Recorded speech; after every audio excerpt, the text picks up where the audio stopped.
You'll hear a number of different recordings and you will have to answer questions based on what you hear. There will be time for you to read the instructions and questions, and you will have a chance to check your work. All the recordings will be played once only. The test is in 4 sections. At the end of the test, you will be given 10 minutes to transfer your answers to the answer sheet. Now turn to section 1. You have some time to look at questions 1 through 5.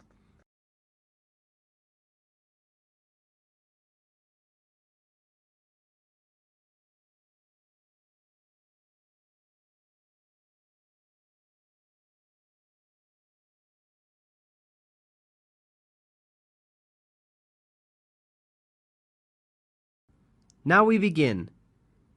You should answer the questions as you listen, as the recording is not played twice. Listen carefully to the conversation and answer questions 1 to 5. School of Architecture, Professor Burt's office. Oh, good morning. I was wondering if you could give me some information about the forthcoming Architecture 21 conference. Dates, enrollment procedures, costs, that sort of thing. Well, the conference runs from the 18th to the 20th of October. 18th to the 20th of October. Oh, good. I'll still be here then. And, where exactly is it being held? Is it at the university, as in previous years? No, it's actually being held at the Pacific Hotel. We've rather outgrown the university conference facilities, so we've opted for this new venue. Right, Paradise Hotel. No, the Pacific, that's Pacific. Oh, right. And presumably we can get accommodation at the hotel? Yes, but you'll need to contact them direct to arrange that. I'll give you the number for hotel reservations. Have you got a pen ready? Yes, go ahead. It's area code 07 and then 9333 2266. And what's the registration fee? Individual fees are $300 for the 3 days or $120 a day if you only want to attend for 1 day. Are there any student concessions? There's a 50% concession for students, so that's $150 for the 3 days or $60 a day. And am I too late to offer to give a talk? Oh, I'm pretty sure you've missed the deadline for that. Oh, really? But I've only just arrived here in Australia. Is there any way I could have a paper accepted? Well, you'd need to talk to Professor Burt, the conference organiser. I can put you through if you like. That'd be great. Oh, and can I just check the spelling of his name? Is that B-U-R-T? Yes, that's correct. You have some time to look at questions 6 to 10.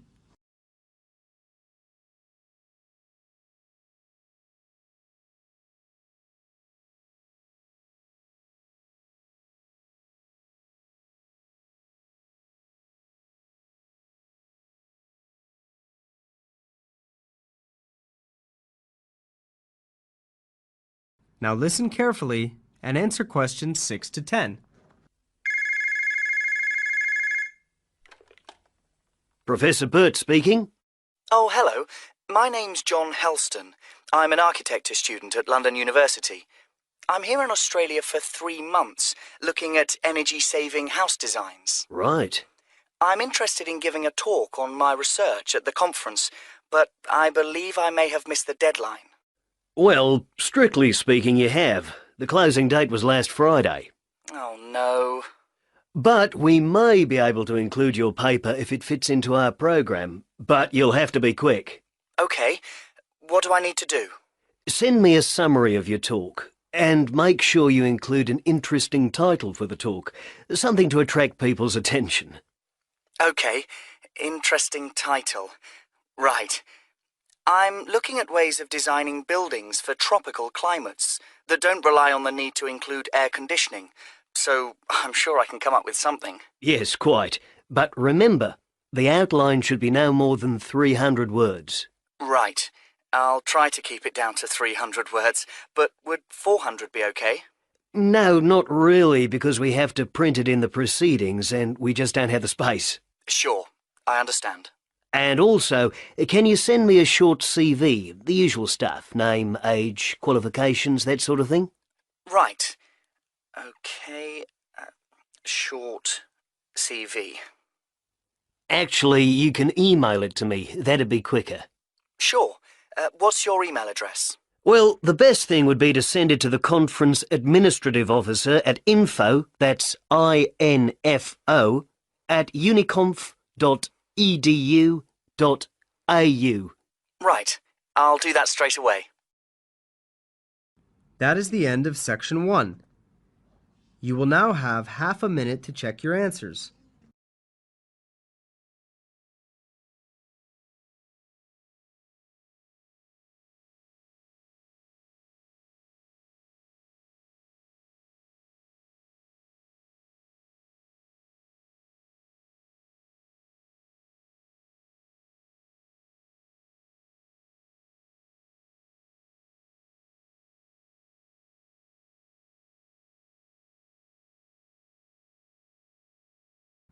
Now turn to Section 2.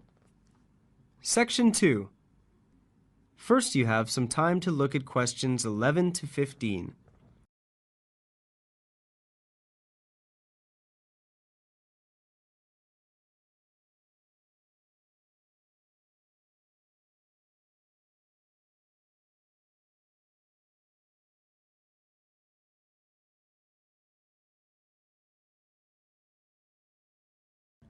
Now listen carefully to the short introductory talk and answer questions 11 to 15. Good afternoon, everyone, and welcome to Apsley House. My name's Henry James, and I'm the proprietor of this, I must say, wonderful old house. My staff and I will do all that we can to ensure that your stay here at Apsley House is both informative and relaxing. If you look at the schedule I've prepared, you will see that we have planned a number of different activities for you. But what I'd like to do today is to introduce the house to you. So let's first deal with the history of the house. Apsley House is known as one of the finest houses in England. It was originally designed and constructed by the Scottish-born architect Robert Adam between the years 1771 and 1778, and from day one was the office of the Duke of Wellington. Back then it was a private house, but in 1987 it opened to the public for the first time. The Duke of Wellington was an avid collector of art, and if you look to the room to your left, can everyone see that all right? Yes? Good. You will see a rather large art gallery. The viewing gallery is 90 feet long and houses a wide range of art from all over Europe. Until recently, the gallery was closed to the public, but I'm pleased to say that it is now open and you are free to visit anytime you wish. If you take a look at the schedule, you will see that I'll be talking to you about the gallery tomorrow after breakfast. So if you're interested in art, please be here by 9 o'clock for the talk. You now have some time to look at questions 16 to 20.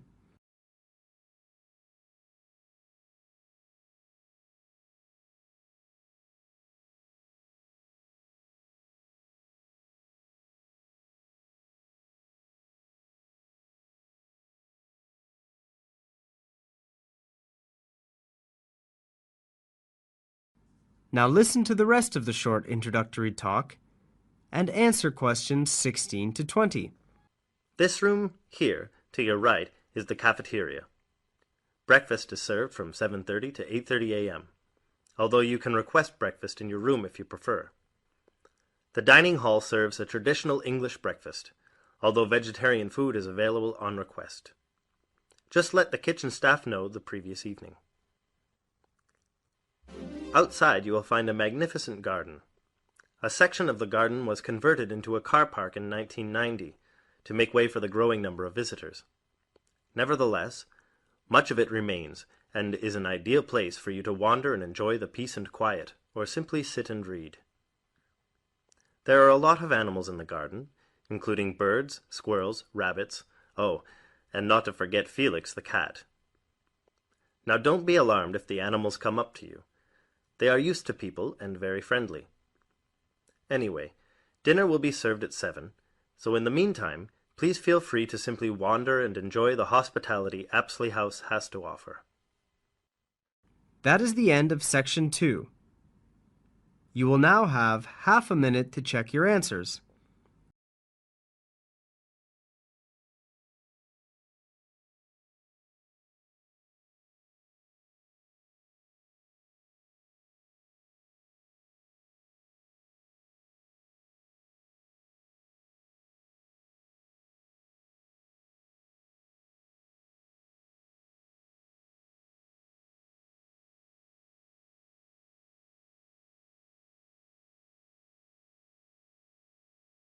Section 3.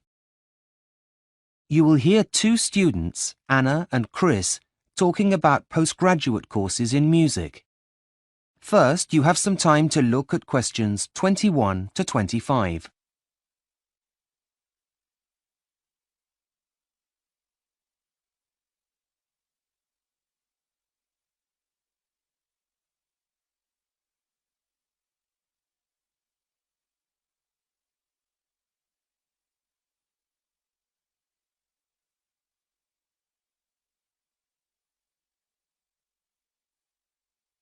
Now listen carefully and answer questions 21 to 25. Hi, Chris. What are you doing here? I thought you were supposed to be revising for your finals in the library. Yeah, well, I decided it was time for a break. I really wasn't being very productive, so thought I'd come and have a coffee and some fresh air to see if that'd help. What are you doing with all those prospectuses? Well, I'm trying to decide which university to apply to for my MA in music. The choice is really overwhelming. Well, that certainly is a big pile of prospectuses. Maybe talking about it will help you at least narrow it down. I've got some time, and to be honest, it'll be a welcome distraction from my dissertation. Great! Thanks, Chris.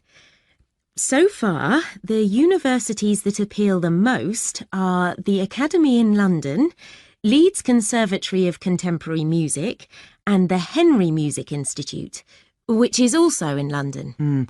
I'm not an expert, but wouldn't the Henry Music Institute be the best, as it's the one that everyone's heard of? Well, yes and no. Leeds Conservatory of Contemporary Music is also pretty famous. And although the Academy in London is less well known, they've got some excellent modules on offer. But still, it's always good to have a well-known name on your CV, even if Leeds Conservatory of Contemporary Music and the Academy in London are good. What about the entry requirements? That might help you to make a decision. Well, funny you should say that, as I was just looking at them. The Academy in London requires an audition, as does the Henry Music Institute. Leeds Conservatory of Contemporary Music doesn't? No, they want candidates to compose a piece of music instead, before attending an interview. Don't the others require you to do that? Compose, that is. No, the others ask you to write an assignment, stating why you want to join the course first of all. But if I pass that stage, then I'll also have to attend a face-to-face interview, like the other two places, with the head of school. Assuming that goes okay, then I'll be accepted onto the course. Right. Sounds tough. I know, but I suppose it's for a master's degree, so I wasn't expecting it to be easy. What about the fees? Are they all the same? Well, surprisingly, the fee structures are very different. Why's that? I really don't know. But, for example, the Henry Music Institute is the most expensive, at £8,000 a year.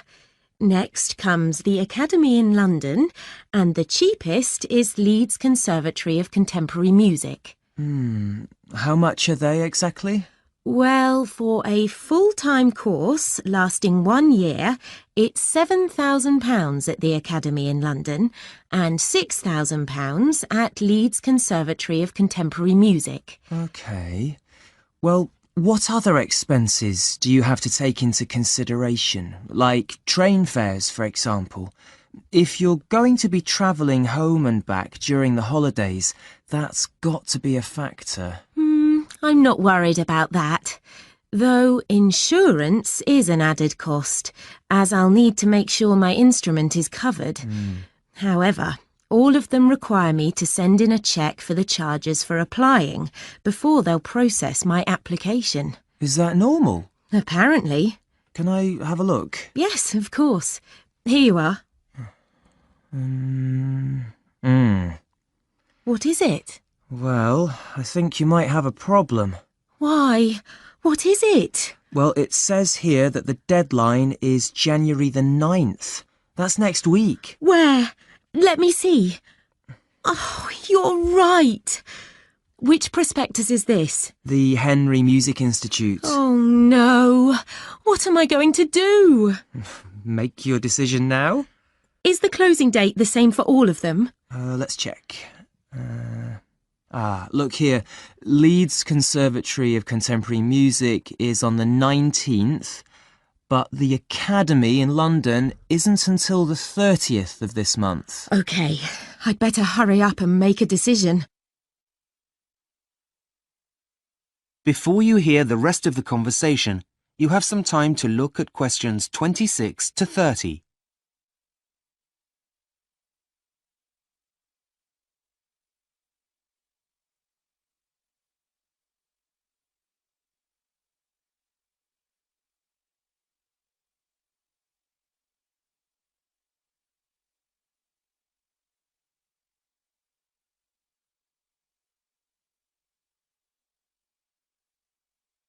Now listen and answer questions 26 to 30. Right. Now, apart from those 3 colleges, I also wanted to have a quick flick through Northdown colleges and the one from the James Academy of Music. Look, here it is. Facilities at Northdown College. What does it say? Well, it has a library with a dedicated historical research section that's world famous. That's all very interesting, but it's not going to make me go there. OK. The Academy in London has 4 campuses all around central London. They all have large common rooms, and there's one 24-hour cafeteria at the biggest site. That's nice, but for me, the most important thing is somewhere to practice. Yes, of course. Right, now, where did I see it? OK, here it is. Look, now this is good. Leeds Conservatory of Contemporary Music has over 100 teaching and practice studios. What a luxury! Here there are only 10, and it's really difficult to find one empty, so I often have to play in the gardens. Oh dear. Anyway, that's the past, and this place looks great. Well, what about the Henry Music Institute? Look, there's a new suite with the latest that technology has to offer, and a small museum dedicated to the history of music. That's really impressive. I don't think I'm really that interested in using computers while making music, so that's not a selling point, really. But look, this place is interesting. The James Academy of Music. It comes recommended by lots of people in the music industry. And all of its courses have a business element, as well as having a professional studio for recording albums. Wow, that sounds really cutting edge. So, are you any closer to making a decision now? That is the end of section 3. You now have half a minute to check your answers.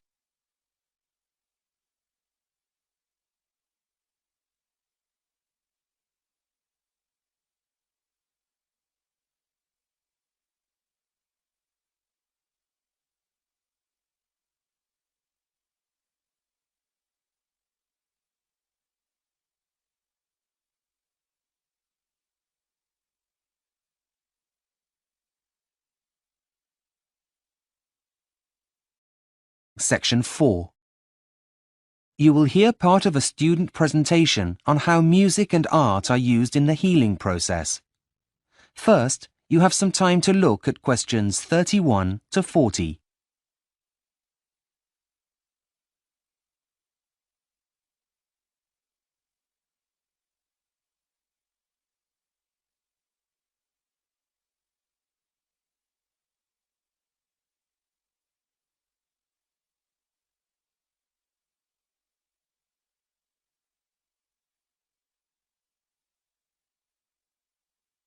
Now listen carefully and answer questions 31 to 40. Hello everyone. Before we continue with our lectures on the history of music and art, we'll be listening to Michael's presentation on how music and art are being used to help with the healing process in the 21st century. Michael, are you ready to begin? Yes, I think so. Thanks, Professor. Right, good morning all. As Professor McKinley just stated, I've been doing some research into the healing powers of art and music, and I'd like to present my findings to you today. I intend to demonstrate the positive effects of music and art on patients' emotional, social, as well as physical well-being. Let's begin by going back in time to the most famous of nurses, Florence Nightingale. Way back in 1860, Florence Nightingale wrote in her Notes on Nursing that brightly coloured flowers and art helped her patients to recover more quickly. Although her comments were viewed with scepticism at the time, she was, we believe, the first of many health professionals to state this. Over the following years, there were many other studies that tried to prove that a link between art, music, and health exists, but very few of them were strictly controlled, so the results were variable and therefore unreliable. However, one American study was different. In the 1980s, some research took place into the effects of architecture on the recovery time of 46 patients who were in hospital for a gallbladder operation. Half of the patients were kept in hospital wards with windows overlooking some trees. The other half were left in rooms that faced onto a brick wall. It was found that the ones with a nice view left hospital a day earlier and needed fewer painkillers. This study was groundbreaking, as it was the first that used controlled conditions that could be measured statistically and without bias.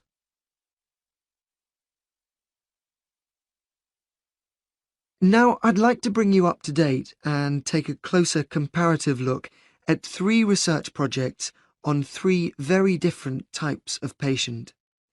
The first monitored the health of unborn babies. In the study, which took place at a hospital in London, babies were played live music and their heart rates were monitored.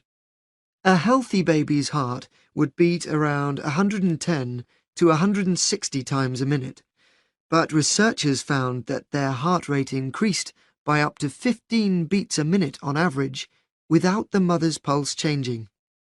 This is a good sign that the baby is healthy.